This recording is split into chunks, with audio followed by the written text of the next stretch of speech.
Good evening students, welcome back to my YouTube channel. आज का हमारा टॉपिक है about key aspects of business finance. Key aspects means कौन कौन से इंपॉर्टेंट कंपोनेंट्स होते हैं, इंपॉर्टेंट फैक्टर्स होते हैं, एलिमेंट्स होते हैं बिजनेस फाइनेंस के, उनके ऊपर आज हम बात करेंगे। सबसे पहले हमारे पास है रेजिंग द मनी।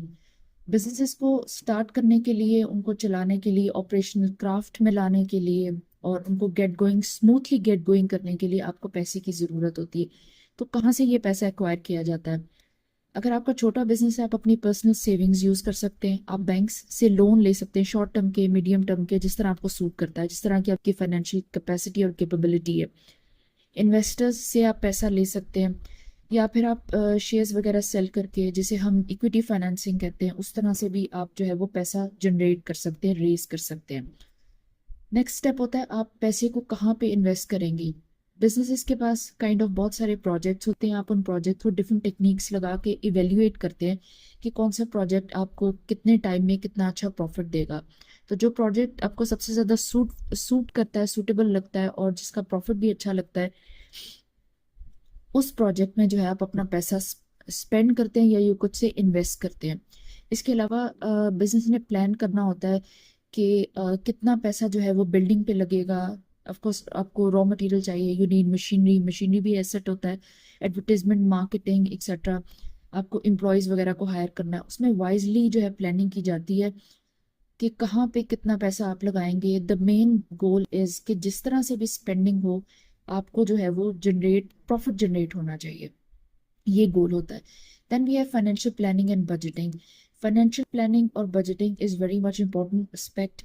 बिजनेसेस जो होते हैं वो बेसिकली फाइनेंशियल प्लानिंग करते हैं कि कितना पैसा जो है वो कहाँ पे इन्वेस्ट करेंगे, उससे कितना प्रॉफिट जनरेट करेंगे और कितना टाइम लगेगा उस प्रोजेक्ट को कंप्लीट होने में, या यू कुड से कि उससे प्रॉफिट जनरेट होने में आपको कितना टाइम लगेगा।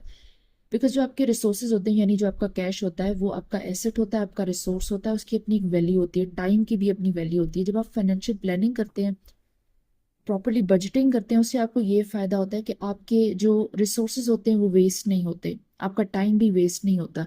तो बिजनेसेस अच्छी प्लानिंग करके कम टाइम में ज़्यादा प्रॉफिट जो है वो जनरेट कर सकते हैं। Then we have managing the cash flow. अब कैश फ्लो किस तरीके से मैनेज होता है? कैश फ्लो मैनेज करने के लिए आपको कैश फ्लो स्टेटमेंट बनानी पड़ती है। डेली बेसिस पे जो है वो कितना पैसा बिजनेस में आ रहा है, कितना पैसा बिजनेस से जा रहा है, यानी इनकम, एक्सपेंसेस, एवरीथिंग हेड्स बना के आपने उसके नीचे रिकॉर्डिंग करनी होती है। और इसको अच्छे तरीके से बनाना होता है, इसको अच्छे तरीके से आपने कैश को ट्रैक करना होता है।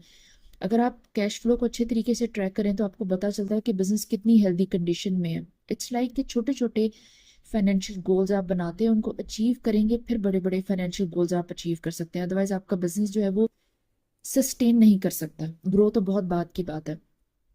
जो हेल्दी कैश फ्लो होता है बिजनेस का, वो इंश्योर करता है कि बिजनेस केपेबल है बिल्स पे करने के, सैलरीज और raw material supplies, stock etcetera, ये सब चीज़ें टाइमली करने के लिए केपेबल है। Then we have the profit planning and control. Basically profit planning and control, क्योंकि बिजनेस का पर्पस होता है प्रॉफिट जनरेट करना। सारी इन्वेस्टमेंट, एवरीथिंग, हर चीज़ का पर्पस होता है प्रॉफिट जनरेट करना। तो प्रॉफिट की प्रॉपरली प्लानिंग की जाती है और कंट्रोल किया जाता है। आप जो भी प्लानिंग करते हैं ना, आपने उसको एक दफ़ा प्लान नहीं कर लेना होता, बल्कि आपने प्रॉपरली उसको ऑब्जर्व करना होता है और आपने उसको कंट्रोल करना होता है।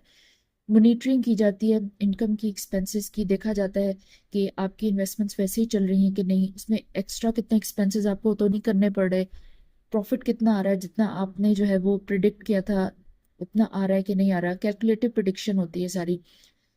अगर कोई भी चीज़ आपको लगती है कि ट्रैक से इधर उधर हो रही है, तो फिर आप उसके लिए स्ट्रेटजीज बनाते हैं, जैसे कि आप प्राइसेस को एडजस्ट करेंगे, सेल्स को बढ़ा देंगे, कॉस्ट को कट कर देंगे, कमीशन हो सकता है आप सेल्स टीम के बढ़ा दें ताकि वो और ज़्यादा जो है एनर्जेटिकली सेल्स वगैरह करें एक्सेट्रा।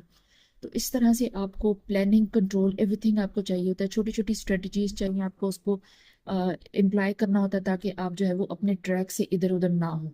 तभी जो है वो आप प्रॉपर बिजनेस प्लानिंग को लेके चल सकते हैं। लास्ट में भी है रिस्क मैनेजमेंट।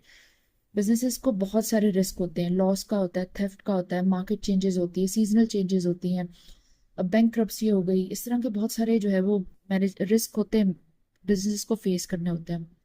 अपने रिस्क को मैनेज करना होता है बिजनेस फाइनेंस के थ्रू। बिजनेस फाइनेंस आपको केपेबल करता है कि आप अपने रिस्क को मैनेज करें।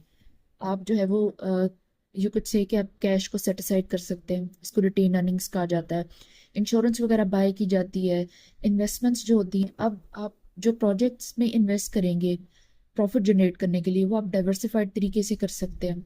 ठीक है, इससे आपका रिस्क हमेशा मैनेज होता है। इसके अलावा जो है वो कंपनी जो है वो इंडायरेक्ट इन्वेस्टमेंट्स वगैरह करती हैं, उससे भी जो है वो प्रॉफिट जनरेट करना मकसद होता है। कुशनिंग की जाती है प्रॉपर तरीके से। ये सब कुछ इस वजह से किया जाता है ताकि आप रिस्क को मैनेज कर सकें और बिजनेस को सस्टेन कर सकें, ताकि फ्यूचर में भी आप इसको जो है एक्सपेंड कर सकें। Thank you.